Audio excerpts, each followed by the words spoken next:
Here we go. Dear President of the European Parliament, Mr. Martin Schulz, dear Vice Presidents of the European Parliament, Mr. Othmar Karas, Mrs. Anni Podimata, and Mrs. Isabel Durand, dear Juana Laúz-Juarez, Director General for Communication in the European Parliament, dear members of the European Parliament, dear important people I have forgotten, dear Euranet Plus CEO, chairs, vice chairs, members and performers, ladies and gentlemen, dear guests, to all of you and to all the people who are following us in the internet, a very warm welcome to the official opening of Euranet Plus here in the Arturo Spinelli building of the European Parliament in Brussels. My name is Mitri Sirin, I'm from Berlin. And first, I would like to say thank you. Thank you to the hosts for the invitation to this special gathering. I guess also in your name. So once more, thank you very much for being here.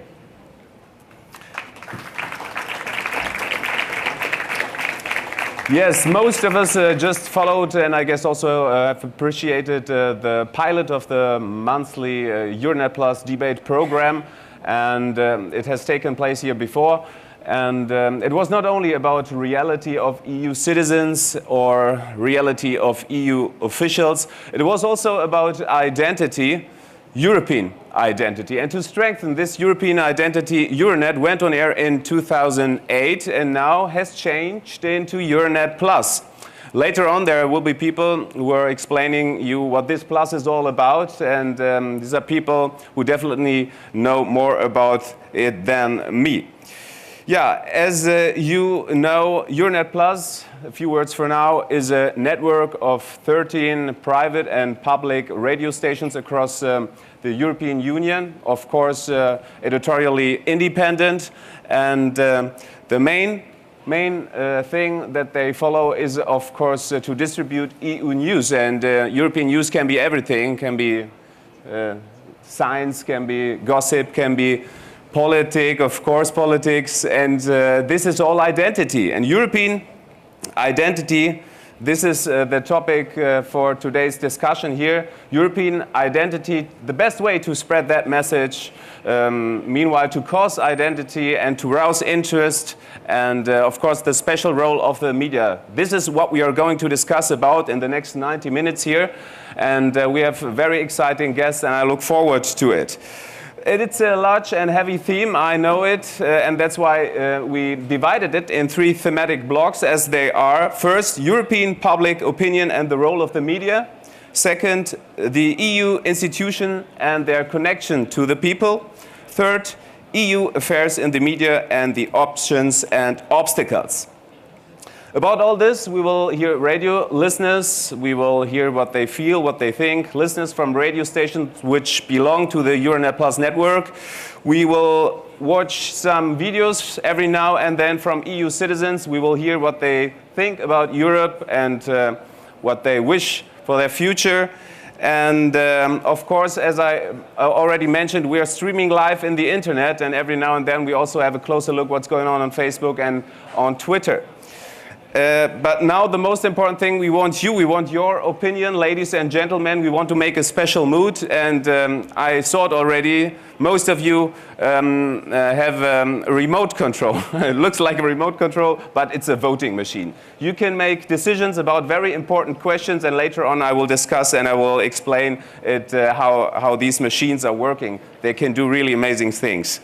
So, now enough from talking by my side. Now I would like to announce the perfect guest in the matter if we are talking about Europe and the challenges. He's going to speak about European identity, about chances, and what kind of role the media plays. Ladies and gentlemen, please welcome the President of the European Parliament. This is Martin Schulz.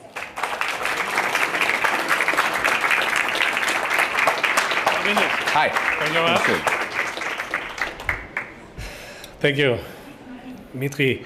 Ladies and gentlemen, dear colleagues of the European Parliament, Vice Presidents, you were already welcomed even in your absence, but those who were there, like Vice President Protasevich, was forgotten. But he said, those who are forgotten, welcome as well.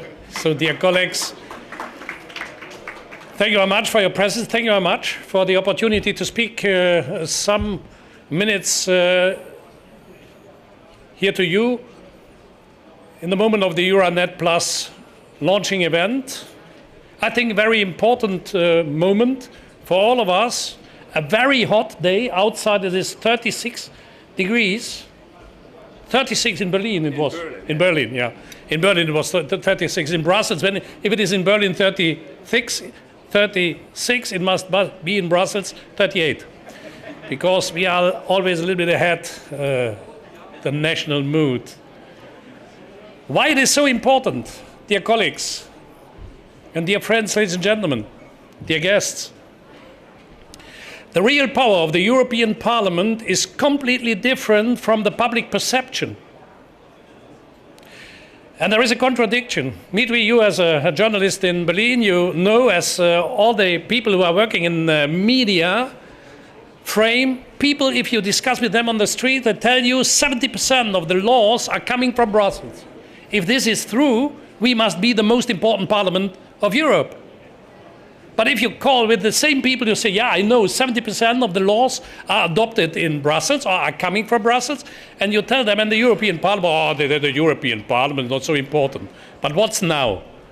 Is the European Parliament not important, or are 70% of the laws adopted on the national levels are originally coming from Brussels? If this is the case, the European Parliament is a very important lawmaker. It is a unique one in the world, 754 members coming from 27 member states, representing 500 million citizens, and adopting binding law for 500 million citizens, directly binding rules.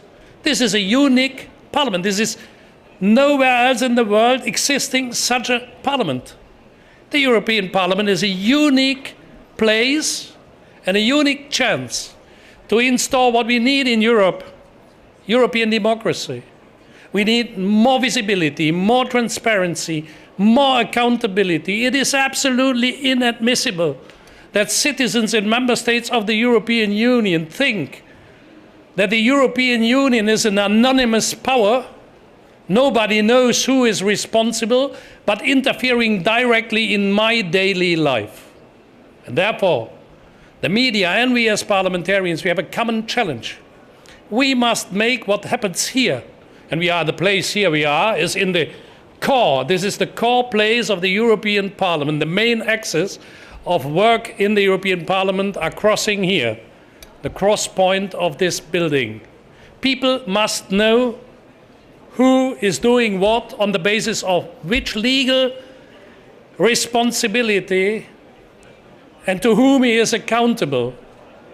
And the answer is very easy. Everything which is done by an executive body on a European level on behalf of the European Union must give accountability to the European Parliament. Therefore, the European Parliament is in the core of democracy in Europe. Building European democracy means strengthening the European Parliament and making visible what we are doing here. And that's your task as well, as journalists, as people from the media world, in the traditional media, in the new social media.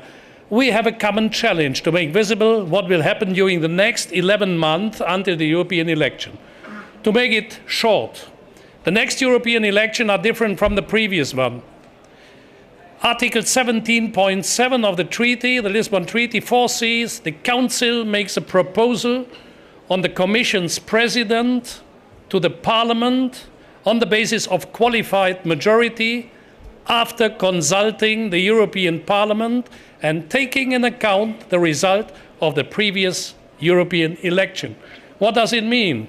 The first institution which will express its will about the succession of Mr. Barroso, my colleague, is the European Parliament. Therefore, we have for the first time a competition of personalities with their programs all over in Europe, those candidates who are running for the next presidency of the European Commission. This is like in Germany, for example, for the time being, nobody asked us to vote the German Bundestag. If I go to the street and ask people, please vote the German Bundestag, the answer will be, of course, you can be sure. But never will be accepted that we make an appeal to vote an institution, people are appealed to vote for Merkel or for Steinbrück, for Hollande or for Sarkozy. My preference plays no role for the time being. But in Europe, we ask people to vote the European Parliament. Why to vote the institution? We must explain to people to which extent this is useful. Therefore, the big political families in Europe, the Social Democrats, the Greens, the Liberals, the Christian Democrats, will suggest to the citizens all over in Europe candidates. And then we have a situation about which federalists in Europe dreamed their whole life. A debate all over in Europe amongst the citizens about the same item to the same moment with a vote following to the debate. This is a unique chance for the politicians and for Euranet Plus and all the other people. Euranet Plus will play a coordinating role by passing messages and information to other media. This is a kind of relay, best placed here now in the relay of the European Parliament. I wish you good luck, and I'm looking forward to the next 11 months with a high degree of suspense and tension, I hope, perhaps already in the debate ahead. Thank you very much. Können Sie noch ein bisschen bleiben? Thank you very much, the President of the European Parliament, Mr. Martin Schulz. And as I already mentioned, we would like your opinion, ladies and gentlemen. But before this, I want to ask Mr. Schulz if he feels really European. This is also a question of identity. We just talk behind the scenes about the start, maybe when you get when you start to be a politician. So, do you feel European? As Yes. a question? Yeah, I'm a European. When does it start? With my birth. No, I'm born in near Aachen. This is in the triangle of Maastricht, Lüttich, Maastricht, Liège, Aachen. Yes. This is perhaps the most Europeanized region in Europe, this triangle of borders. Of course. And I'm born in the mid, so I was a European embryo becoming So you have to deal. President of the European Parliament. Yeah. Okay. And now, ladies and gentlemen, take your voting machines. I'm going to explain how they are working. We have this question I already asked to Mr. Schulz. Do you feel European? This is the question, and there are three different possibilities to answer.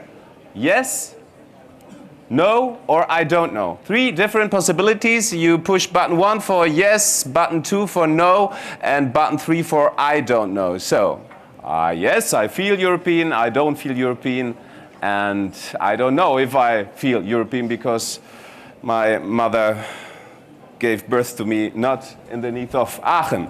So maybe the experts told me the results will reach us within a minute.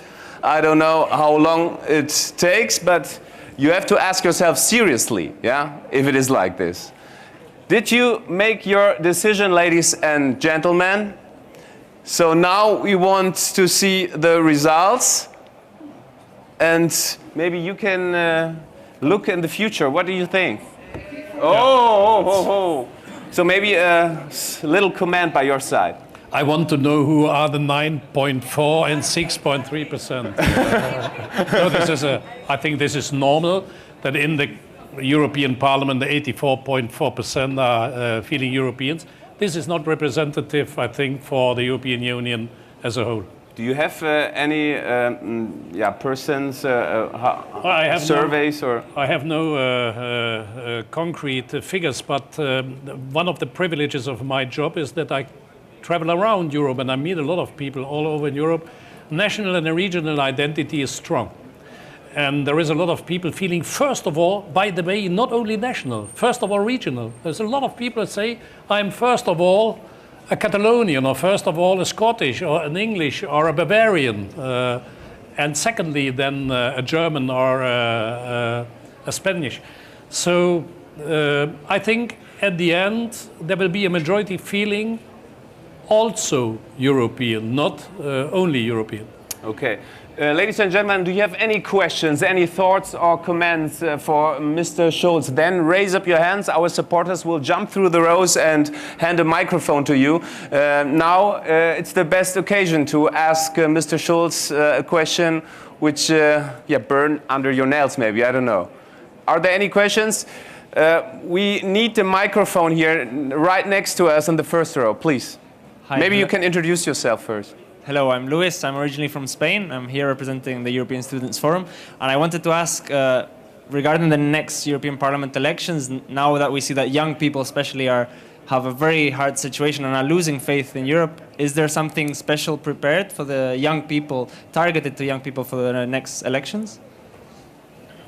I think that's a question I can't answer institutionally. The European Parliament is preparing, my colleagues are sitting here, Mr. Karas, Ms. Podimata, responsible for a campaign, an information campaign.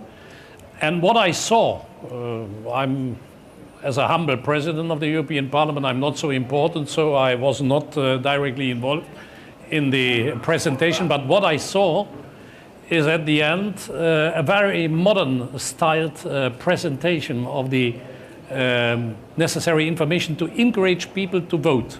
And this is, I think, targeted to young people, especially to young people. Thank you very much for the question. Are there any other people who want to ask a question or have any comment or thoughts? On the other side, in the third row, please hand a microphone. Thank you very much. Hi, my name is Carmen Pan. I'm a journalist here in Brussels. I would like to ask Mr. Schulz whether, in order to really cross national borders, he would like to see, not in the next election, but maybe in the next one after that, citizens from different countries in Europe being able to vote across borders. So being able to vote people from other countries that they own. Because one of the problems is sometimes you have to go through national politics, which, as we all know, are not, in some countries, the nicest one that you can get. Thank you. I think is it okay if okay? That's one of the next steps, that we have a cross-border voting system, that we have transnational lists. This is absolutely logic. And one of the first steps leading to this is the decision of the big political families in Europe to present common candidates, because that will lead to a debate that people say, yeah, I support, let's say, Mr. Protasiewicz, who will run for his party all over in Europe, and I want, as a citizen of Italy, to vote for a Polish candidate. But I can't, because he's only running in Poland. So that will lead to a debate why a common candidate for a European post cannot be voted all over in Europe. So the debate about a mixed system of national votes and transnational votes is, in my eyes, already on the road. Here in the Parliament is already, since some years, a debate going on. Thank you very much. Are there any other questions? So now it's my time to say thank you very much, Mr. Martin Schulz, the President of the European Parliament. Thank you very much for being us. Thank you. And all the best. Thank you. So, ladies and gentlemen, now we will get more input in our debate, and I'm a really lucky person because of Maeve. Such a beautiful woman. Absolutely, but I'm afraid I'm going to bring the tone down slightly. It's not so positive online. I'm afraid I'm here moderating the social media, the Facebook and the Twitter. If you'd like to tweet yourself, you can use the hashtag It's Euranet Plus ! But I'm afraid I don't think 9 in 10 of our online users would agree with our poll. And we've some negative comments about the EU. Magdalena, for example, had said, it could be interesting to find out in what... Oh, no, excuse me. One comment, actually, I was looking at a different one. When it comes to European Union, people are sceptical. And this may be because they don't have enough information about how it works, in the sense that they're confused by the existence of so many institutions and so many MEPs. And that's why people at times are not interested in who does what, basically. Pretty valid point. Another guy called Carl said, I think there should be more news about the European Union. He said there's plenty of news about Greece, about Poland, and about Ireland, but we don't really have any information about the EU itself. He said, I don't actually know what's the most important topic in the European Parliament right now. So that's what's been going on Facebook. A little bit later, we'll have a look at Twitter. Thanks, Maeve. So far, later on we talk again, and maybe we figure some problems out tonight. I don't know. We will see.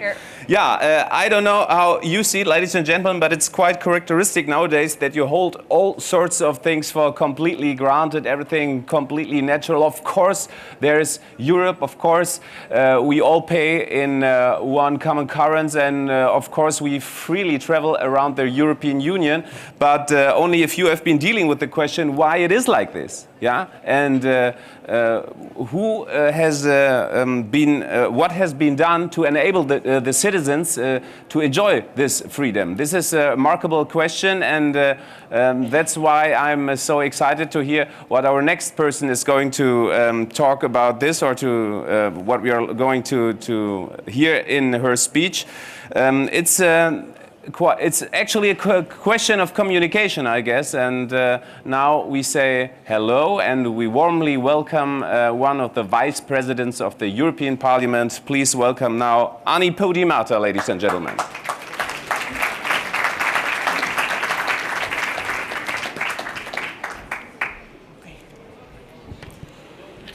Thank you very much for the invitation and for the welcome. I'm very pleased and very honored to be here in my triple function as a member of the European Parliament, as a Vice President of the European Parliament responsible for communication and information policy, together with my alter ego, Vice President Othmar Karas, and on my third function as a journalist. I will try to give you some details on our communication and information strategy, especially 11 months before the European elections of May 2014. And firstly, I would like to focus on the fact that these elections are going to take place in a totally different environment compared to the previous elections and compared to the facts, for two reasons. First of all, because Europe is still in the midst of a deep crisis, with serious economic, social, and even political consequences. As you know, we're experiencing an unprecedented level of unemployment in Europe, especially youth unemployment. We are facing economic stagnation in some member states, even recession. So the economic and social dimensions of the crisis, and this is something that we are witnessing, despite the survey that you launched some minutes ago. We are witnessing a rise of extremism. We are witnessing increased Euroscepticism, which generates a crisis of parliamentarism, and that is translated in mistrust towards politics, politicians, institutions. Some member states, as you know, especially those that are facing the most severe economic difficulties and are implementing stability programs, the famous memoranda, are in an even worse situation because in addition to the huge difficulties that I have described, there are also violations, non-respect of the fundamental values guaranteed by our treaties. We are all aware that markets are going faster than democracy, and we have witnessed several times during these 3 years of crisis that fundamental democratic procedures were damaged in order to ease the markets. We have underestimated sometimes that not only the market's confidence had to be restored, but also the confidence of people, of European citizens. And this is even more important for the sustainability of the European project. Clearly, the different surveys, as I pointed out before, portray this situation. A non-democratic process of decision-making generates mistrust and feeds extremism in Europe. And on this occasion, on my function as a journalist, not only as a member of the European Parliament, allow me to make a very short reference to the current situation in my country, in Greece, as the result of an abrupt and authoritarian decision for the closure of the Greek public broadcaster without any prior notice or democratic debate, not only from the perspective of the procedure that I described, but also on the substance. This decision puts seriously in question the respect of the freedom and pluralism of media guaranteed by the Charter of Fundamental Rights of the EU and the respect of the Treaty of Amsterdam and its protocols, recognizing the competence of the member states to provide for the funding of public service which is directly related to the democratic, social and cultural needs of a democratic and pluralist society. So this was the first component of this new environment, the deep crisis and the severe consequences, social, economic and political. The second main component was mentioned by the President of the European Parliament a couple of minutes ago.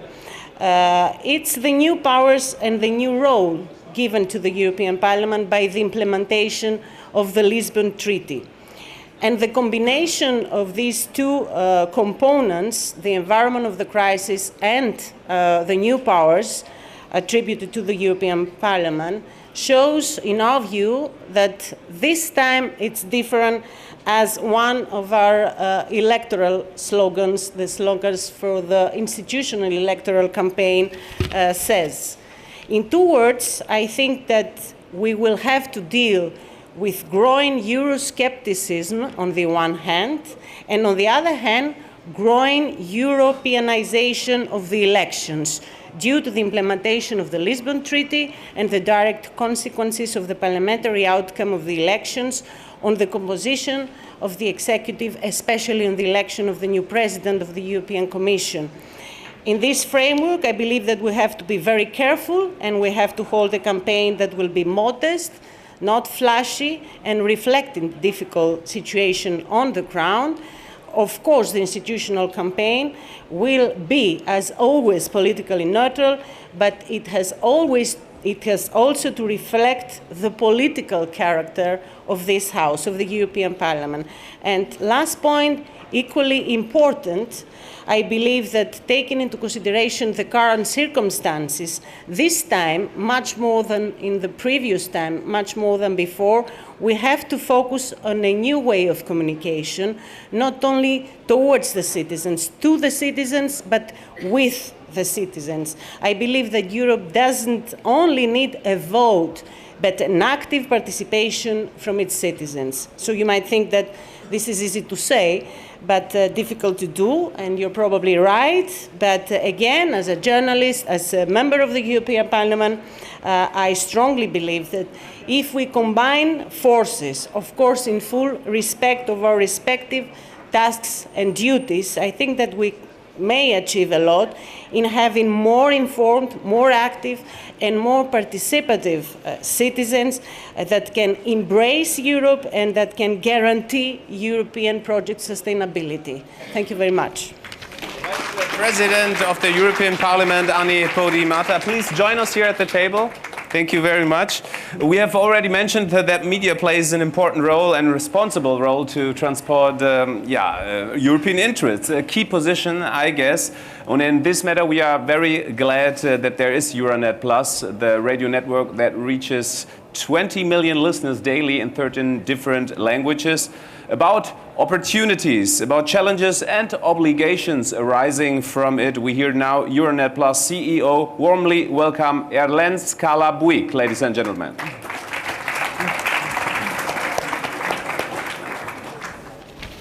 I have my back. Thanks a lot. First of all, I would like to thank you greatly, President Martin Schulz and Anni Podimata, for their addresses to the public and also for their opening speeches. And also to thank the presence of our chairs and vice chairs of Euranet Plus, President Andrzej Dzierżyniewski, Eugène Cojocario, and also all the present members which are here for Euranet. We had spoken about the presence and the role of the media and what should be the role, basically, of the media in these difficult times. Fundamentally, the role of the media, to our belief, is not really forming opinions, but informing the citizens. And we have heard also that, of course, Euranet Plus can be a relay or a coordinator, and this is precisely the role that we would like to have, this of a relay and a coordinator.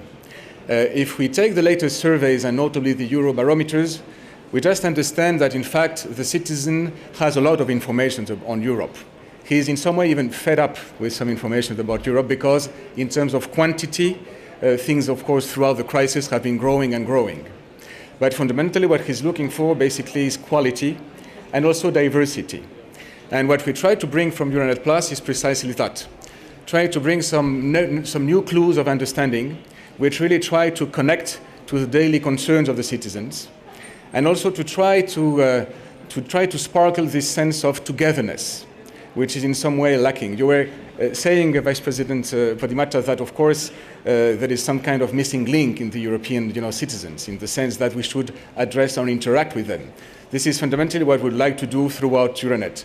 Today, as you knew, we had the Citizens' Corner debate, which is in some way a way of connecting the European sphere with the representatives of the decision makers of the European Union.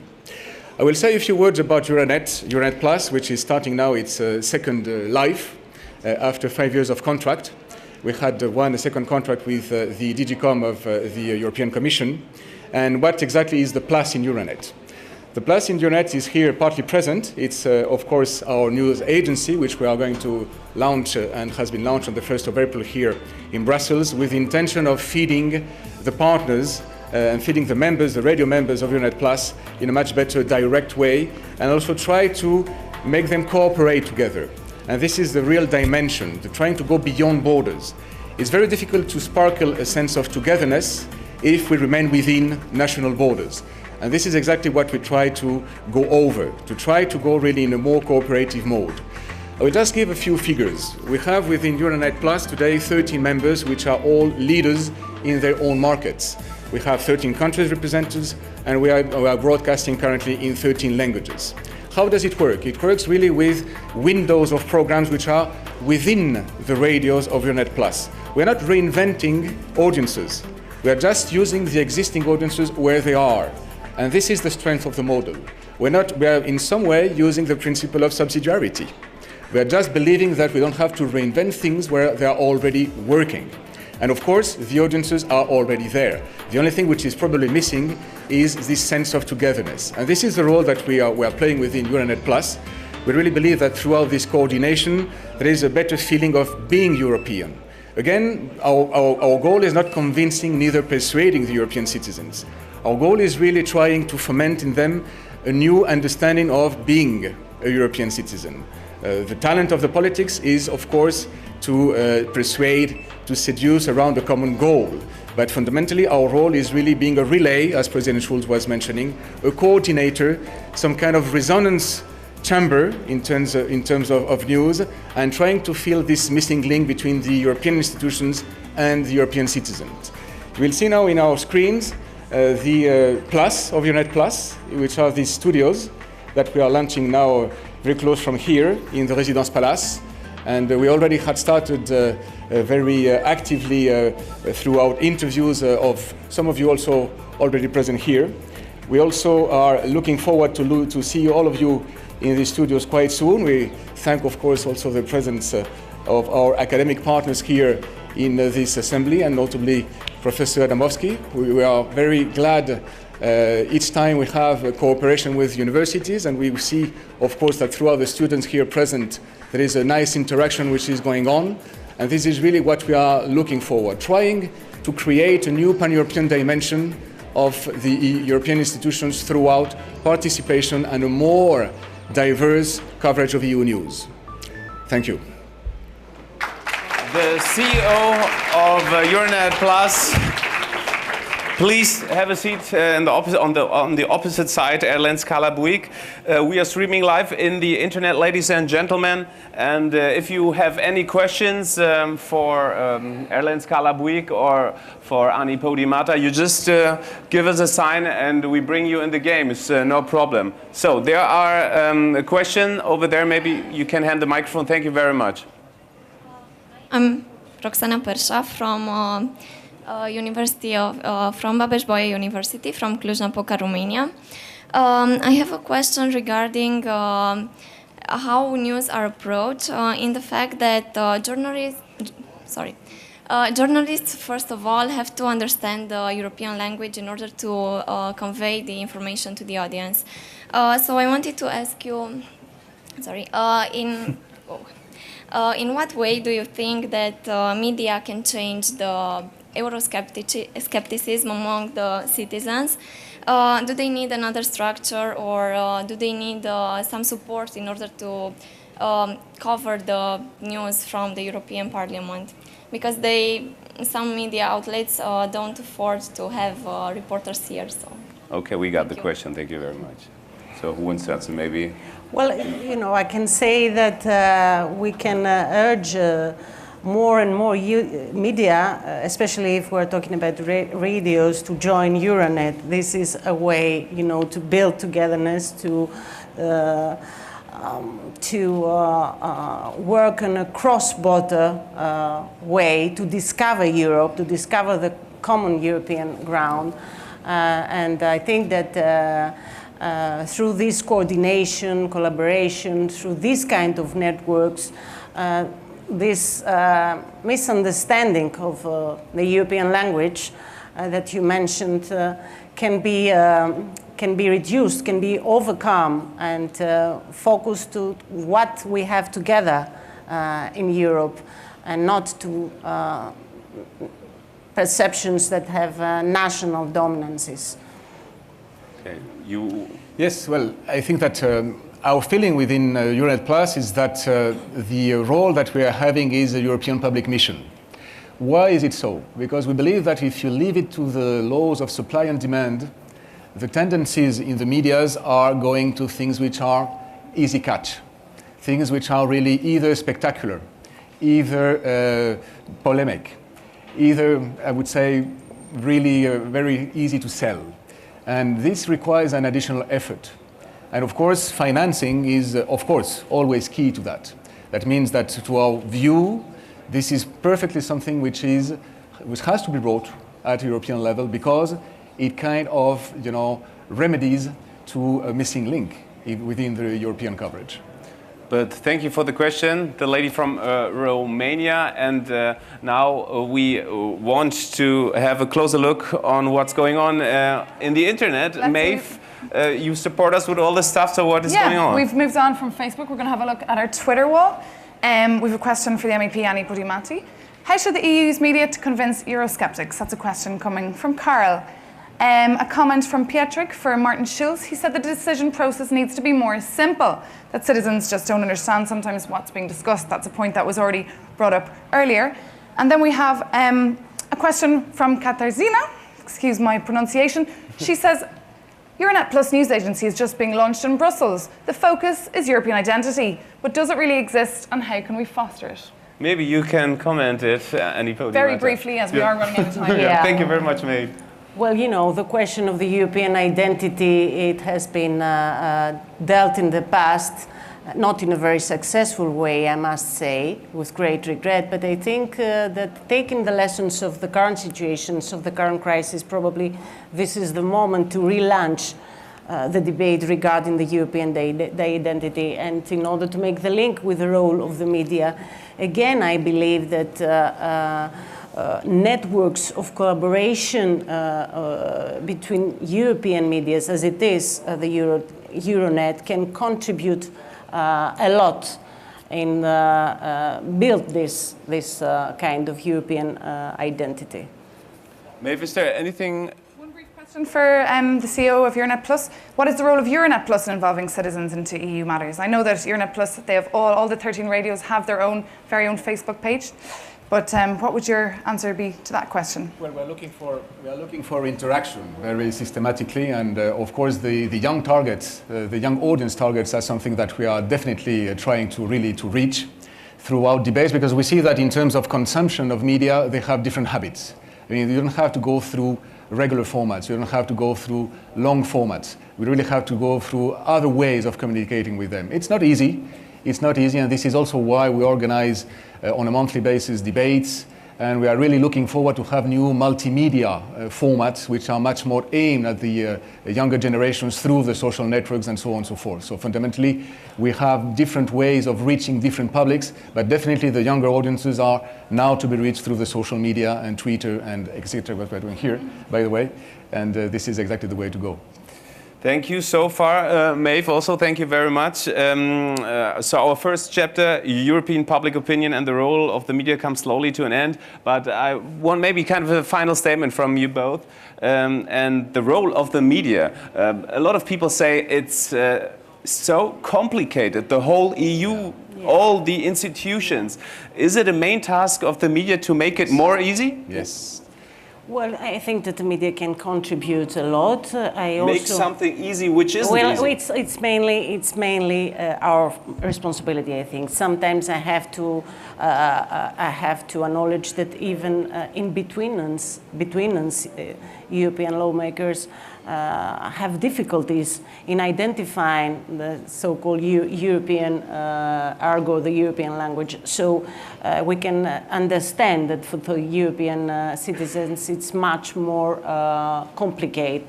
I think that we need an effort, people that are in the institutions, members of the European Parliament, in the European Commission, we have to try to simplify a little bit our way of communication within Europe. And then certainly I think that because there are limits in what we can do in this regard, we will always have to say, for example, ESM, EFSF, or similar things. But here comes the role that the media can play in explaining, simplifying things towards European citizens when it's not possible to change the language itself. Okay. Anything left to say, Erlends, Calabuig? Decrypting, of course, the complexities is one of the main tasks of the media, and this is exactly its role, really trying to make understandable complex issues, and through understanding then starts more engagement, more participation. But to us, the fundamental pillar of engaging is really understanding. To make it easy. Yes, thank you so far. The Vice President of the European Parliament, Anni Podimata, thank you for having you here. And you can take your seat again. Thank you, Erlends. We see you later again here, okay? So, we directly start with part 2 of the Euranet Plus launching event. It's about the EU institutions and their connection to the public. Unfortunately, not every invited guest could make it here, but it's great that we have media, because of media, invited guests who couldn't make it can make it here, because we have some video greetings, congratulations message. The first is coming up right now, and it is the video message from Michel Barnier. He's responsible for Internal Market and Services. Commissioner Michel Barnier, here we go. Bonjour à chacune et chacun d'entre vous, et d'abord pardon de ne pas être physiquement parmi vous à Bruxelles, mais je me trouve aujourd'hui en dehors de Bruxelles. Néanmoins, grâce à cette caméra et depuis le Parlement européen à Strasbourg où je me trouve en ce moment, je suis heureux de vous adresser ce message d'encouragement à un moment extrêmement important pour la démocratie, pour les citoyens, pour la construction européenne et donc pour l'information. Heureux de saluer cette initiative Euranet Plus avec une équipe permanente qui va se trouver basée à Bruxelles mais qui continuera à rayonner avec ses 13, pour l'instant 13 radios nationales s'engageant dans 13 langues officielles de l'Union européenne et s'adressant à aujourd'hui au moins 20 millions de personnes et sans doute plus à l'avenir. Ce que je trouve très important, c'est que dans le prolongement d'Euranet, on continue à faire cet effort, qu'il soit soutenu par la Commission européenne, d'ailleurs comme nous soutenons Euronews, et que cet effort soit inscrit dans la durée. Parce qu'on voit bien actuellement avec ces crises qu'affrontent les citoyens et les peuples européens, avec toutes ces angoisses et ces inquiétudes et ces colères quelquefois, qu'il faut travailler dans la durée et remonter la pente, réduire cette fracture entre les citoyens qui souffrent, qui sont inquiets, qui se posent des questions, et le projet européen. Ce que nous faisons ici à Strasbourg ou à Bruxelles, Commission, Conseil des ministres, Parlement, c'est évidemment quelque chose qui intéresse les gens dans leur vie quotidienne. 60% des lois, des normes, des standards sont élaborés non pas par les autres, mais par chaque pays avec les autres et à partir des propositions de la Commission, du travail du Conseil et du Parlement européen. Voilà pourquoi il faut casser le silence. On a besoin d'information, on a besoin de débat, on a besoin de confrontation démocratique. Et ça passe par la télévision bien sûr, mais aussi par la radio, les radios, en s'adressant aux gens dans leur langue. Voilà, je souhaite très bonne route à toute l'équipe d'Euranet Plus et je reste pour ma part disponible pour contribuer à ce devoir d'information qui fait partie de la démocratie.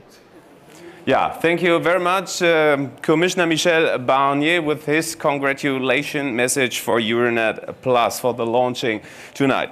So, in the year of the European, or before the year, we are not in the year of the European election. In the year before the European elections, we heard a lot of things from leading European politicians about the role, about the expectations, about the wishes of the European Union. And now, ladies and gentlemen, I want you again. Whose side are you on? You have the voting machines in your hand, and the next question is coming up, and I'm excited about the result. And here is the question. It is this one. Do you expect the EU will play a bigger role in your life in future? This is the question. Do you expect the EU will play a bigger role in your life in future? Make a decision about it, make a serious decision about it. Maybe it's a close result or maybe a well-balanced. I would say it's a well-balanced result or outcome. And there are, of course, again, 3 different possibilities. Yes, no, don't know. So, wow, 76% for yes, 13% for no, and 10% don't know. Yeah, this is interesting. I am also looking forward for what the people in the internet are thinking about this question, maybe later on, Maeve. Thank you very much for pushing the buttons, and we have one last question is coming up, but we have still a little bit time.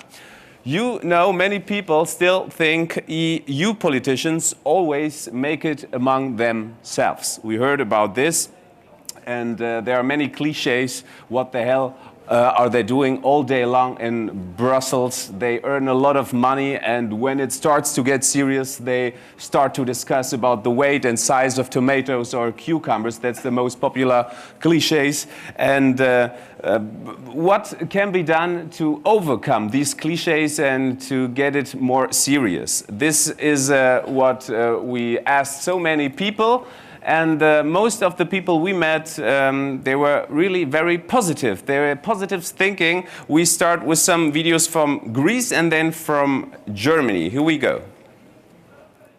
Εγώ ίσως κατάλαβα πιο έντονα τι είναι η Ευρώπη μέσα από το πρόγραμμα Εράσμους, όταν είχα την ευκαιρία να σπουδάσω για 6 μήνες μακριά από το σπίτι μου σε μια άλλη ευρωπαϊκή πόλη και να γνωρίσω φοιτητές, νέους ανθρώπους από όλη την Ευρώπη. Να ανταλλάξουμε ιδέες, εμπειρίες. Διαπίστωσα πόσο ίδιοι είμαστε, κοινά βιώματα, κοινά συναισθήματα, κοινές αγωνίες. Αισθάνθηκα πιο κοντά τους, ανταλλάξαμε απόψεις, μάθαμε ο ένας τον άλλον. Και νιώθω ότι αυτό το πρόγραμμα προσέφερε πάρα πολλά στην ευρωπαϊκή συνείδηση των νέων ανθρώπων και είναι κάτι το οποίο πρέπει να συνεχιστεί και να διευρυνθεί ακόμα περισσότερο. So that was the video message from Greece. Yeah, very positive, I think. And now next man is coming up from Germany. His name is a typical German name. His name is Horst Schneider. Yeah, could there be any typical German name? Horst Schneider. And this is what he's going to say about Europe and his perspective about Europe.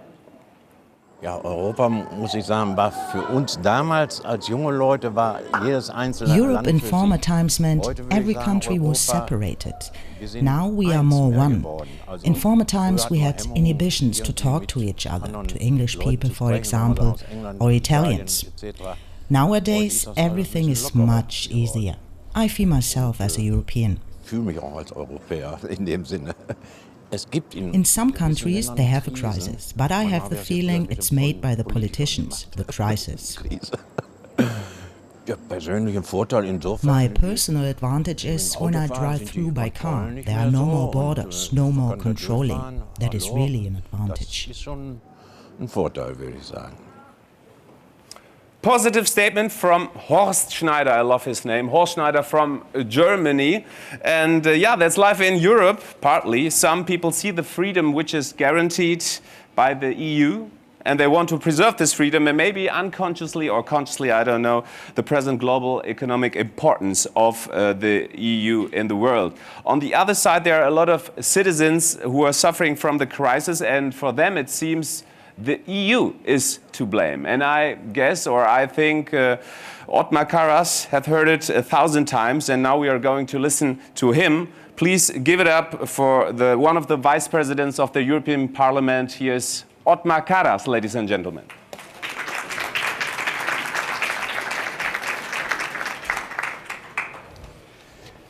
Ladies and gentlemen, dear colleagues, dear friends, firstly, I have to say that's the next positive statement.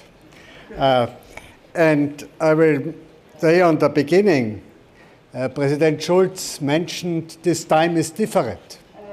But we are not only vote for an institution, we are voting next year for 751 different personalities from 28 different member states and regions, with 24 different languages, cultures, experience, history. The European Parliament is not only an institution. The European Parliament is the largest chamber of citizens in Europe. The European Parliament is the second largest chamber of citizens in the world. And the European Parliament are the members in the European Parliament, and the members of the European Parliament are the representatives of more than 500 million citizens in the European Union. The European Parliament is the democratic, yes, the democratic body and the democratic legitimacy of the European decision-making process. That is the European Parliament. We are the European Parliament, and we are the European Union. And so I will say, congratulate to Euranet Plus for this event. Thank you very much for your initiatives today and in the future. But the European election is not in 1 year. In 1 year, the European election is over. The European election date is between the 22nd and the 25th of May 2014. And everybody can decide in which direction the European Union is going in the future. That is the European election. The time is different, yes, but the time is also our chance. And the time makes the citizens and the European Parliament stronger, but you have to help us. Thank you very much for your help. I will say also, I think the best way to communicate with our citizens is we do accept the reality. That our reality and our future is not black and white. It's not red or black, or blue or green. I think we have to be realistic. We have to understand the problems, the goals, the visions, the challenges, globally, European, nationally, and locally. We have to work together to solve our problems together. Nationalism, egoism, protectionism was in the past and is not in the future the right answer to the challenges we have in our time. We have to work together. We have to understand another better. We have to respect us in our differences. And ladies and gentlemen, when I am saying we have to accept the reality and not only to talk about our vision. We know the Eurobarometer surveys show clearly a rise in Euroscepticism in all member states. It's more important than ever to explain, and inform about the Union, the European Union, the community, our common European institutions and challenges. This pan-European project is, without a doubt, kicking in at the right time. Also generally unknown, and despite the general fall of confidence in the media, radio remains the most trusted one by Europeans. Radio remains a proximity media very much appreciated by citizens. Citizens, out of whom about 65% consider themselves badly informed about what the EU does and about its representatives. That's not our main problem. It's our main problem in our confidence with the citizens. It's a responsibility of the governments in the member states. They are also European legislators. It's the responsibility of the national media. We don't have a European public. We need the different institutions in our media, mainly the national and local media. A third of Europeans cannot name 3 of the European institutions. Against this background of ignorance, however, it is noteworthy that the European Parliament is the institution most often mentioned by respondents, followed by the European Central Bank and the European Commission. Yet, with the crisis being a key preoccupation, more than a half of the European citizens now say they are interested in European affairs. That's our chance.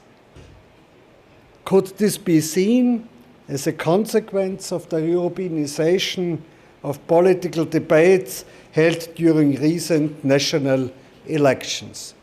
But the next step must be the work together is our answer, is our solution to solve the crisis and to give the right answer to the globalization.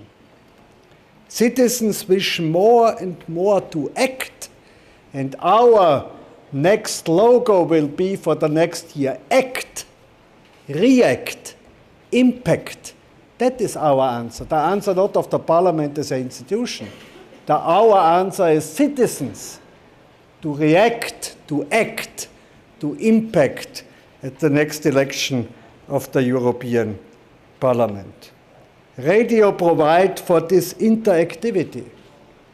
This is a core characteristic needed for the European elections 2014. It's not good enough and more to say Europe is good for you. To citizens, they expect a full convincing argument from all of us, and that can only come through a proper balance between facts and emotions.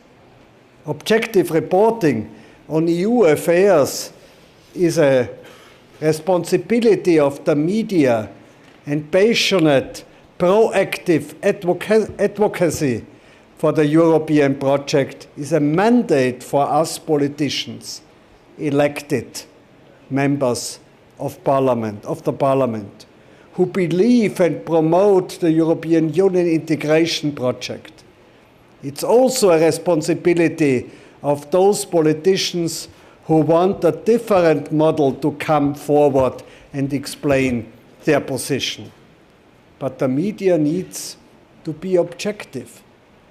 And the European identity, you asked it, in the social media is united in diversity. It's not to make all people equal, to understand another better in our differences. We are often told that the European Union is hard to communicate because it's boring. I personally feel it's fascinating. I hope you feel it. But maybe it's not all flesh and glitter. I don't think citizens need to be entertained about the Union. We should give them more credit than that. Neither us politicians are singers or actors to entertain the masses, nor are the citizens that superficial that they cannot feel passion for a project without entertainment factor. 50 years of unrivaled peace and prosperity, of the promotion of freedom and fundamental rights, of cohesion and convergence of solidarity. You tell me if that is boring? I say this is reliable, stable, a solid, transparent, and accountable democratic society that might be through rough times, but that will get through this if we'll all act together.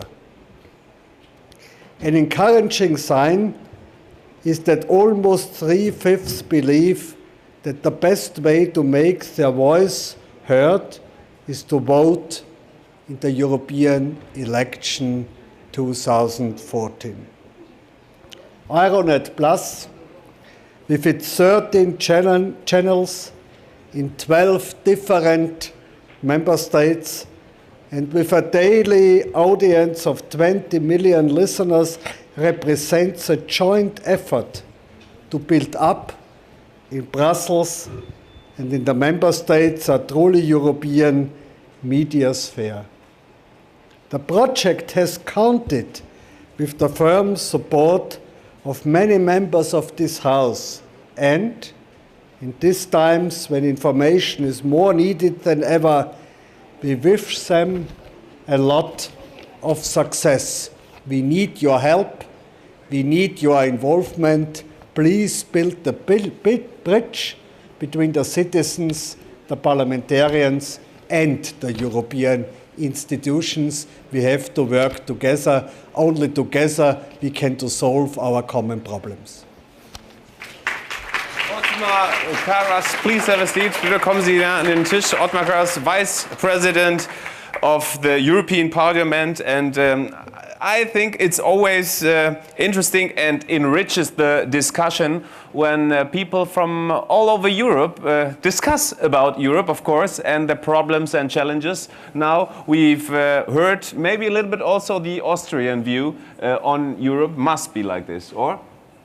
No, we are Europeans. Yeah, we are European, Europeans. National Austrian interests are European interests. Okay, yeah. And the nationality alone is not the right answer for our continent. Yeah, as I said. Everybody has his own interest, but we have to understand everybody has interests. So, and to reduce our interest to ourselves, it's not the right way to find a common answer. Because time is running, we would like to hear now a Polish voice, but this Polish voice is of course also a European voice. Another Vice President of the European Parliament, please welcome Jacek Protasiewicz, ladies and gentlemen.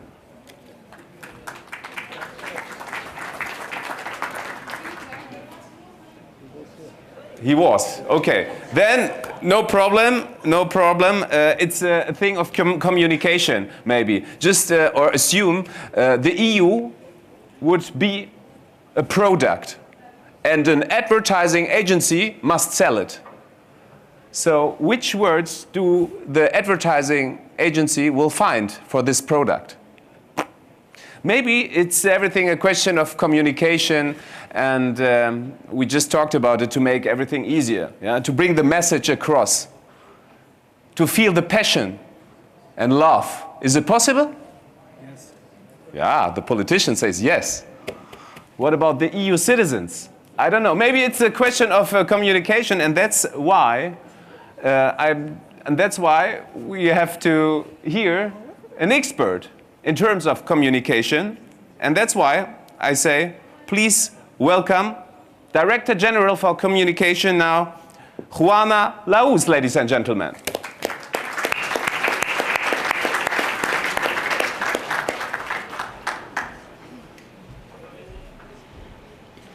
Good evening, everybody. I don't know if I'm an expert in communication, but certainly it's a pleasure for me to communicate with you about what we are doing in the European Parliament in order to get you on board, in order to make you feel passion, love, reaction. As you said, it was a challenge. Is it possible to love Europe? I think that if hate is possible, love is certainly possible. If hate is possible, passion is possible. And our team is precisely trying to do that, bring you some light, bring you some information in order to make you more connected and more familiar with what we are and what we are doing. It is difficult for a civil servant because I'm a staff member, I'm not a politician. It is very difficult to take the floor after President Schulz, after Podimata, and after Mr. Karas, because they are the actors. They are the empowered people to talk about realities, to speak about experiences, to bring messages of hope and messages of change. We here in the European Parliament, with our means, with our technical, with our human resources, with our financial possibilities, we are here to convey the message those politicians have to express. Our job is about policies, but it is also about politics. And the line between what we do as an institution and the political message and the political involvement of our members is a very thin line. It's a very delicate line, and that's why if you are expert in communication, you will certainly understand why it is a very difficult job to get people on board, to get people with emotion, to get people to go to vote on a sunny Sunday afternoon, vote for what and vote for which project and why. That's why I think that our Vice President and our President have indicated to you already that these elections will be different because we have chosen to bring the debate on a very political level. You know, some of you, more than others, have had previous experiences in European elections. And the difficult threshold of getting people on board is the message. You can spend all the money you want. I can go and speak in front of Forêt Nationale or Bercy and speak about Europe, but I will never bring the message. Politician, people working, involved and elected by you will bring. The credibility of the vote is the credibility of the message. And what we are doing here in the European Parliament with this partnership we have with you, with television, with all kinds of media, is precisely to communicate about what the choice is or what the choice will be. It's a question of choice. And this choice is no more a question of choosing, you know, between one labeling more than another. Today the choice is very political. It's a shock of ideas. What kind of Europe do I want for my children? What kind of Europe do I want for me? And the answer comes from the members. The answer comes from the political groups and from our candidates. What we do with them is cooperate, put the platforms, give them all the possibilities to express themselves, to bring the message to you, to bring the message to the citizen, to bring the message to the press. We started our campaign not 2 months ago, not 1 year ago. We started our campaign the very day of the end of the last 2009 elections. We built our communication capacity in such a way to be ready to go for a campaign, as Mrs. Podimata and as Mr. Karas said, it will not be a bling-bling, one-shot communication campaign for the election. It's building trust, it's building confidence between media, citizen and us. You have 13 radio channels. We have 28 member countries. We have 28 information offices. We have a huge service of connecting with media, audiovisual, written press. We have press attaché, and our job is communicate about what we are and what we are doing. This campaign will officially start in September in the way that we really want to make let's say, a parcours together, starting with the State of the Union presentation of Mr. Barroso in front of the European Parliament. It's the first election after Lisbon Treaty. We will start with Mr. Barroso, the President of the Commission, presenting his program to the Parliament, to the people, to the Chamber, and then we will finish it at the end when the boucle is bouclée, after the elections, the inauguration of the next Commission, because these elections are very much connected with the election of the President of the Commission, although it's not the only choice that we have to do. Vice President Karas has already revealed to you the main logo of this campaign. It's about act, react, and impact. This time is different. Choose who is in charge. That's the key message. Choose is in charge. 751 people representing you, representing me, representing you, acting here together in order to build another Europe, another project. And this is the real challenge. Get you involved in electing your representative. Empower them to do their job. So 1 year to go together, 11 months from September to probably November next year.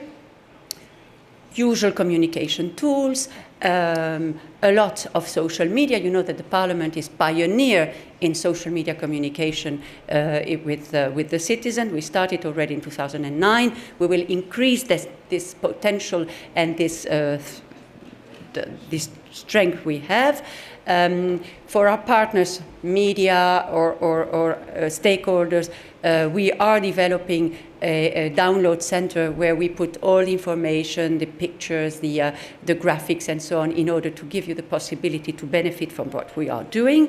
And we will communicate about the achievement and about the legislative program. And of course, at the very end, as it's usually the case, we will withdraw as an institution to give to the politicians and to the political debate the precise slot. We also intend to organize debates between the lead candidates of the European parties. You know that most of the European political parties are going to nominate their lead candidate for the elections. So we will organize those debates. They will be streamed. They will be probably also given in light. We are developing partnerships with televisions, radio, SU. So, I mean, all the means are there. All our people are together, and I suppose that you are together with us, from the press, from the papers, from civil society. We are all together in this huge experience, which, if I may say, it's one of the most exciting one, because can you imagine? It's 500 million, but voters, it's about 300 million people voting in 2 days to elect one single assembly. This is one of the most extraordinary projects. We believe in it, not only because we are paid to do our job, but really because we believe in it. And I think that you don't do this communication job without believing in what you do and without counting on your support and your help to go through this difficult period. There will be criticisms, there will be scepticism, there will be ultra-right, left. The main purpose is get people involved, but get them involved with the right information, just to make sure that the choice is the good one. So, dear friends, ladies and gentlemen, dear members, I think that all we are going to produce, I'm sure that all we are going to produce will be given to you, and we very much hope that you will be on board with us. And I must say something about Twitter and Facebook. I like very much this interact. We will also have an interact phase in our campaign. But how strange that all the interacts we have are negative comments. No? People don't manifest themselves when they have something nice to say. Nobody says, I love you. Everybody says, why are you doing this job? So I think that sometimes we should say, Europe, I love you. Thank you. I love you. Juana Lahus, please join us here. Ms. Lahus, yes? Thank you very, very much. Let's talk more about passion and love. I would appreciate it. Yeah, also with you, ladies and gentlemen, if there are any questions, comments, or thoughts about passion, about love. So go on. We need a microphone here in the first row, please. Hand us a microphone. Thank you very much. Please introduce yourself and let us know about your love and your passion. Well, hello, my name is Daniel. I actually come from the United States, but I study here in Europe at the Autonomous University of Barcelona. Education and communication. I've come here representing the School of Communication there. I have a question about how we can foment passion and love in European citizens for our institutions. We've been talking a lot through the media. I'm wondering how we can do it through education systems, especially because the education systems are controlled, especially at the primary and secondary level, at the national level. What can the European Union do to help instill a love for Europe, a European identity from the time that we're little kids? Yeah, good question. Maybe first answer from Ms. Lahus. No, I don't think the question is to me. I think that the question is to you. I mean, you are the one who brings passion and love in the debate and in the educational. It's okay. Education. You did it as well. Yeah, but education is really a serious topic. I think that national authorities should be much more conscious of the role education and youth. Yes, youth education is, I mean, it plays an essential role. Mr. Karas, you also talked about passion and love. Do you feel addressed? Yes, I love our citizens. And I think politics is emotion and substance and confidence. And when you are from the United States, what my political goal is, we have to make the European Union the speaker of the continent in the world. Then the European Union as a whole, as speaker of the continent, we are the partners of the United States. Secondly, you spoke about the institutions. The bridge between the institutions and the citizens are the representatives of the citizens, the parliamentarians. We are also citizens. We are not the representatives of the institutions, we are the representatives of the citizens. And education, you are totally right. Our main favorites on the European programs are the educational programs, Erasmus and others. But we have a lack of competence in education, science, research. That's too much in the hand of the member states. We need more competence at the European level for research, education, and all other things in this field. We need a balance between economic issues, social and education issues. Sorry for interruption. I want to have a closer look on what's going on in the internet. Maybe also some love comments. Thank you so far here in the first row. Yeah, if you want to feel the love and the passion, there's one comment from Lydia in Poland. She says she thinks that the European Union will play a very important role even in the life of everyone. But on the other hand, we have some other tough comments and pondering questions coming from Owen Stafford, who's Irish. He says, preaching to the converted is one thing, but more engagement on local and regional level is definitely needed. And then over to Spain, from Ivan Puentes. He asks whether this Europe even really has a future. He thinks it doesn't have a real political union. He thinks it needs a stronger parliament. And he thinks that the Troika is basically taking all the decisions about the lives of the European citizens. Thank you so far. Thank you very much, Maeve. I used to work in my career for a lot of radio stations, and they told me always, if you want to bring serious information across, a message, you always have to do it with emotion and love. Otherwise, the people won't believe it.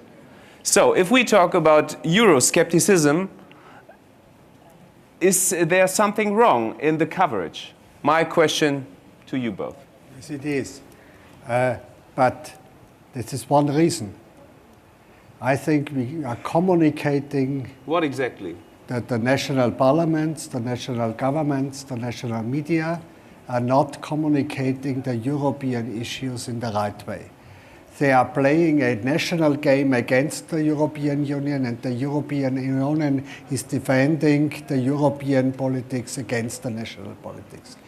95% of the whole money of the European Union is going back directly to projects in the member states.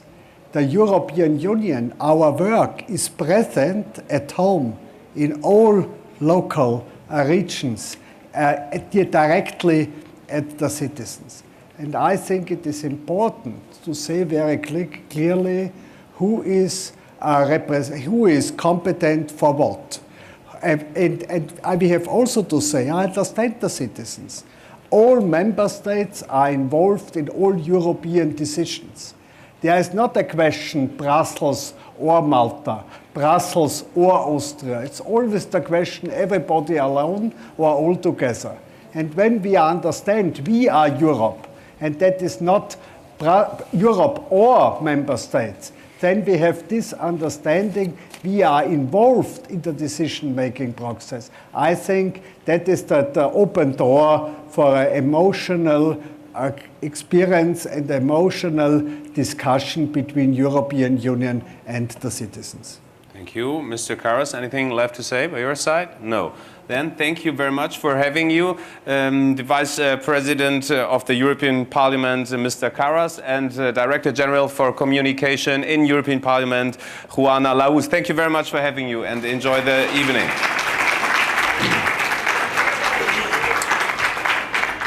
So, okay, now, ladies and gentlemen, we face the last third of the Euranet Plus launching event, and we heard from Mr. Karas what his a little complaint was in what the media is doing with the coverage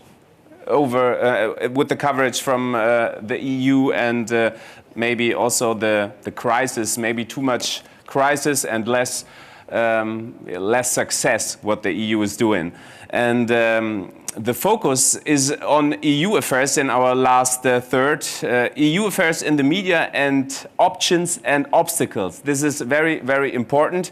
And now, hey, you smart thinkers, managers, journalists, politicians, I don't know what else you are, but now your opinion, I want your opinion again. Please take the voting machines, and I want to ask, do you consider the coverage of EU affairs as too national, which is maybe very problematic? Once more, do you consider the coverage of EU affairs as too national? Push 1 for yes, push 2 for no, push 3 for I don't know. Do you consider the coverage of EU affairs as too national? So, and the result of the vote is there. Oh, yes. Yes. 59% for yes, 32% for no, and 8% don't know. Oh my Jesus Christ. This is really surprising, and it's a good occasion for me to talk about it with media makers, with the chiefs of the radio stations, which are partners and belongs to the Euranet Plus network. And first I choose this place, and I will talk to Uwe Wolgram from AMS, which is also a radio network in Germany. Heartily welcome, Uwe Wolgram. And maybe you can give us your view. What is the perspective of the German listeners about European coverage or about Europe? I think the EU and the decisions that are made here in Brussels are very important for the people, for the citizens, and also for our listeners. The impact is growing, and for us it is a duty to inform our listeners about what is happening in Brussels, and to inform them about their rights as an EU citizen. And is there any skepticism through? It can't be everything great and can't be everything wonderful. You said the name Norbert Schneider was a very Horst Schneider was a very typical German name, also as Martin Schulz. Yeah, yeah. But Norbert Schneider wasn't easy to find. Our reporter Claudia Knopke only used 5 minutes to get this interview, and he said, I am a European. Yeah, okay, thanks so far. Thank you very much. I take the microphone and we go over to, oh, what happened here? Oh, sorry. Was it from, no. Okay, thank you. We go over to Andrzej Ziziniewski, sorry for pronunciation, president of Polski Radio and Euranet Plus vice chairman. Please take the microphone. Maybe you can tell us something about the view of the Polish listeners. What do they think about Europe and do they feel? Okay. First of all, I would like to say that it's a great honor for me to be present here among so many prominent figures of the European political and media life. We have gathered here to celebrate the launching of a very important project, Euranet Plus, a network of radios united to share the common European idea. A few questions: how to reach the public in Europe, how to present the whole spectrum of political, economical and social life in so many countries, and how to describe the activity of the EU institutions in a way that would be interesting for the society. These questions have been discussed for a long time. The answer is simple: Euranet Plus. Our network reaches the target because the participant radios bring to the project their own audience. The journalists know the audience and produce programs especially suited for it. Being vice chairman of the board of the Euranet Plus, I also represent here Polish Radio, the national public broadcaster of Poland. Polish Radio has been one of the pillars of the project for many years, also in the previous form of it. All of our 4 national channels participate in the Euranet Plus activity. We broadcast more than 1 hour of Euranet Plus productions every day. Our programs are very well suited for the needs of the audience, and they always receive positive feedback from the listeners. A couple of Polish radio journalists have been awarded for their Euranet programs. I would like to assure you that the professional level of Euranet Plus productions has always been very high. I think that, in contrary to what we often hear, the public needs reliable and comprehensive information followed by in-depth analysis of the given issue. This is exactly the thing that the Euranet Plus offers. I wish the Euranet Plus and its staff, with Erlends Calabuig as the president, a long life and many success. Thank you very much, Andrzej Ziziniewski, president of Polski Radio and vice chairman of Euranet Plus network. And we stay with the radio professionals. Here is one from Belgium. We say hi to Dominic Dolen. He's from RTBF and editorial COO of Euranet Plus. What is going on in Belgium? This is the heart of Europe politicians. Is it also maybe that the Belgium listeners feel or they have a European heart? Yes, of course. Belgian citizens, probably because being at the heart of Europe, traditionally have been European enthusiasts. So at RTBF, it goes the same way, I would say. In our editorial line, we have the ambition somehow to erase the frontier, the border between the coverage of national politics and European politics. Of course, it's an objective, it's our aim. We are not so far, but this is the idea. We consider that European politics is as important as the national one, so we make a lot of effort to cover it the same way. So we try to explain the citizen, the listeners, the concrete impact that European politics, as we do with national politics, have on their daily life. So we produce the same kind of programs in explaining European politics, the impact and so on. And we hope that in the future it won't be necessary to produce specific European programs, yes. and we will be. And already there are a lot of European news in our news bulletin. Maybe probably at RTBF more than in other radios. But in the future, we will be very happy when these European programs will disappear from our grid. Thank you very much, Dominik Dolln from RTBF and editorial COO of Euranet Plus. And before we go on with another radio maker, we want to hear what radio listeners are thinking about all this, about Europe, about challenges, about what they love and what they don't. So here are some audio statements. Europe is the greatest political project we Europeans have been able to build in the last 30, 40 years. To abandon this plan would be cause for high discouragement. I personally think, as a writer and an intellectual, that I can only look at Europe as a goal written in our destiny. I do believe that at this very moment, underlined by disappointment and distraction toward the European House project, we need to rise it with great pride. Pride of being part of a continent that has done a lot and conscious of all sorrow we had just left behind. A continent that represents a great civilization.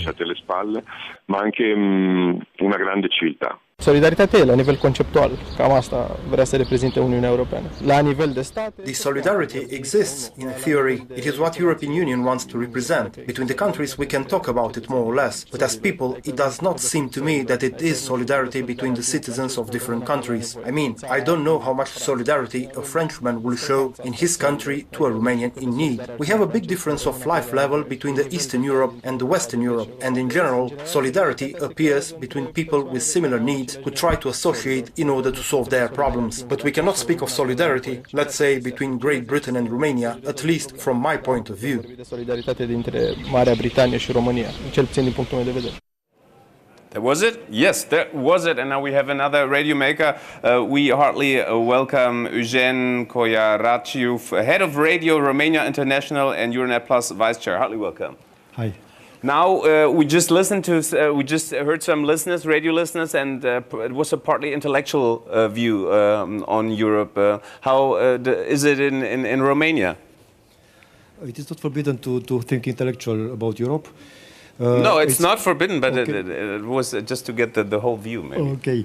To be honest, the European affairs are quite interesting for the Romanian public, and we try to do as much as possible to cover this need.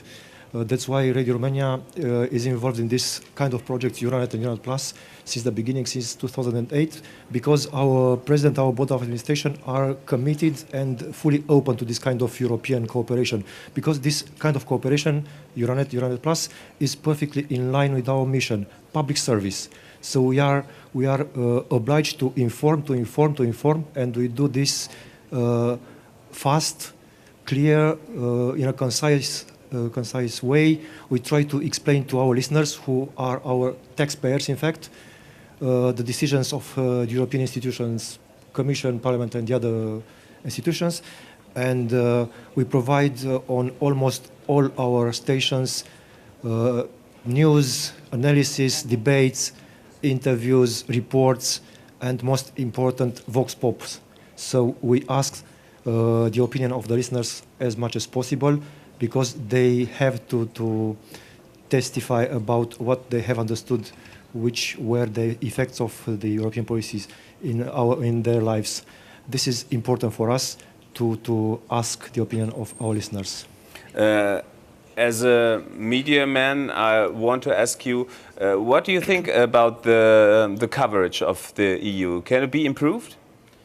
Of course, it can be improved, and the role of this project, this pan-European project, Euranet Plus, is this one, to cover a kind of gap in covering the European Union affairs, because we have a very, very big, let's say, strong point. We do this coverage daily, so it's very important, it's crucial in my opinion, to cover the European affairs daily, continuously, to make people to understand what Europe means.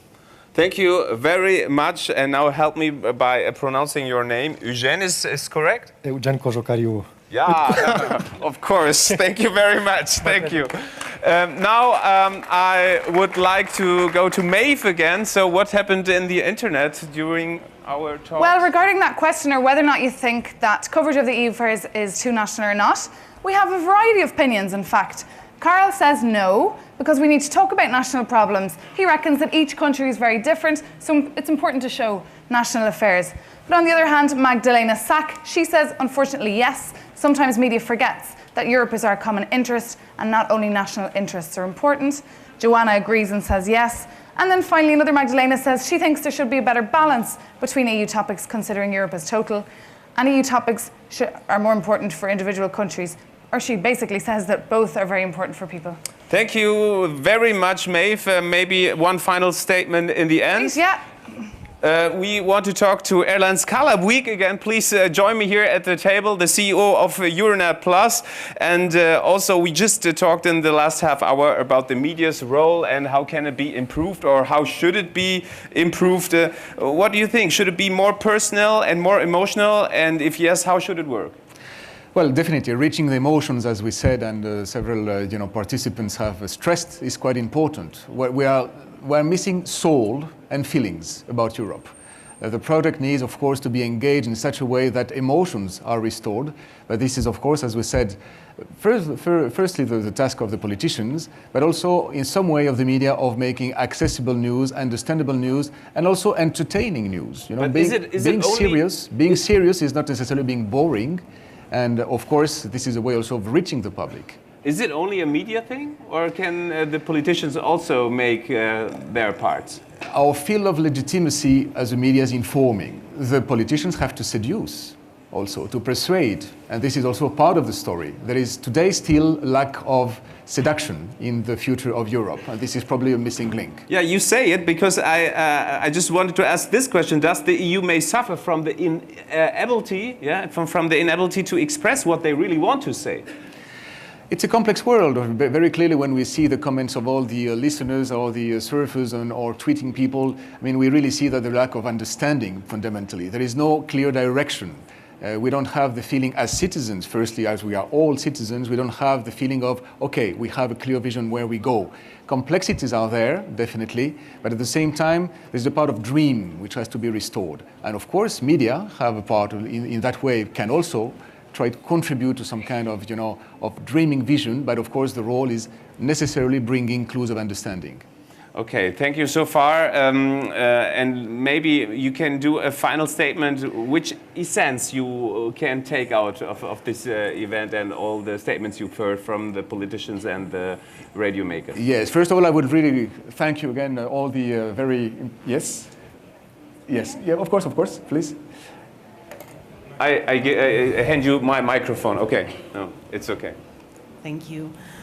Just the last word, because this has been an extremely interesting event for us and hopefully for you. Since we're talking about Europe and we have underlined the role that you can have Euranet in the promotion of European values, I just would like to urge you, because I've counted just before that we had 4 radio makers, CEOs, vice presidents, and they were all males. And Europe is also about equality and gender equality. And I just would like to ask you, as the president of this extremely important network, to urge your participant radios to encourage more women in leading positions, because this is only one of the core issues that we are fighting for the better Europe of tomorrow. Thank you. You're totally right. You're totally right. And unfortunately, the only women representative, Roberta Lai from Radar 24, could not make it to come. So she will be urged to come next time, but very decisively, of course, it's also a matter of equity. And very clearly, we are looking forward to that. But what I wanted to stress is, first of all, thanks a lot to all these participants, and notably from all of you highest decision makers and politicians, because it's always very important for us to see that we are supported in a difficult task. It's true that the challenge is there. It's not easy, but also with the strength of the network which is here, we're also very happy to see the representatives of the members. I mean, the Euranet Plus network is precisely that, a teamwork. And this is also a very important point. I mean, nothing can be done without cooperation. And we are a modest but effective example of nice cooperation in the media field. I will finish by those words, and thanking also the participants on the student side, and also the audiovisual services, which have been very, as usual, totally professional in hosting us here with these fantastic facilities. Thanks a lot. And now the cocktail is starting. Thanks a lot. Yeah, me as well. I also say thank you. I hope you have an interesting and an enjoyable and inspiring evening, and also an inspiring debate here. I say thank you also to Maeve and to the whole organization team from Euranet Plus. And I hope Euranet Plus will get bigger and bigger.